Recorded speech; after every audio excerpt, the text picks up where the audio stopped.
siguro sobrang blessed lang din talaga. Tapos yun nga, ganun sinasabi ko.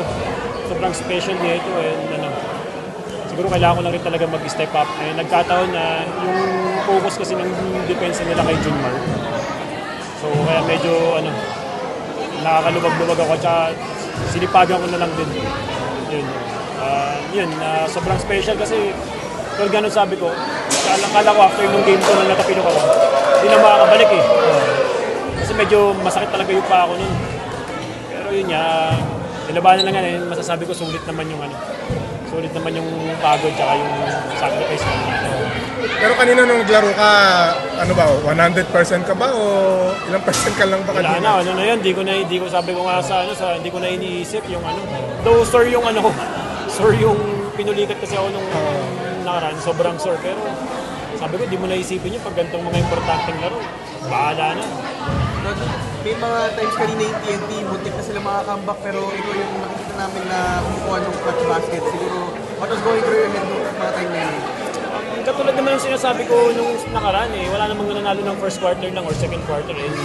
Siguro yung nagdala sa amin yung experience namin kasi siyempre alam naman natin isang ligid, sanay naman natin sa mga ganong mga finals So yung experience lang namin tapos yung presence ni Junmar talaga, ni CJ, yung mga teammates ko, yung veterano, si Chris Ross, sila Marcio, ito mo sobrang composed nila na naglalaro parang kabisado nila. So it's a blessing talaga na makasabay dun makasama yung mga ganung players nila.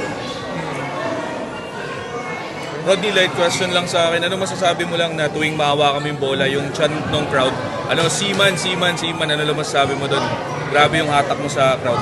Nakakatawa kasi kasi hindi ko naman yung katulad na, di ba, yung mga vlog namin na yan, katuwaan lang yun So, nakakatawa kasi kinagat ng tao, maraming sumusuporta, nakakatawa kasi napapasaya natin sila. Lalo na yung mga yung isa pa yung mga OFW pag nag-message yung mga OFW na tanggal daw yung lungkot nila. So, malaking bagay para sa amin yung nakakatawa. Na-appreciate ng mga tao yun. Does that mean mas marami kang upload sa mga susunod na araw? Oo, marami tayong pag mukhang mapaparami na yung upload natin kasi yung next conference may import na Mukhang mapapadala tayo sa mundo ng halimaw na naman ito. Marami-raming kwentuhan na naman to. So, tingnan natin.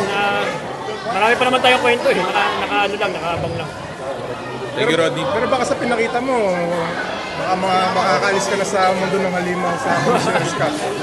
Ready lang ako palagi. Kung anong ibigay sa akin na opportunity, ready lang ako palagi. Ready lang ako.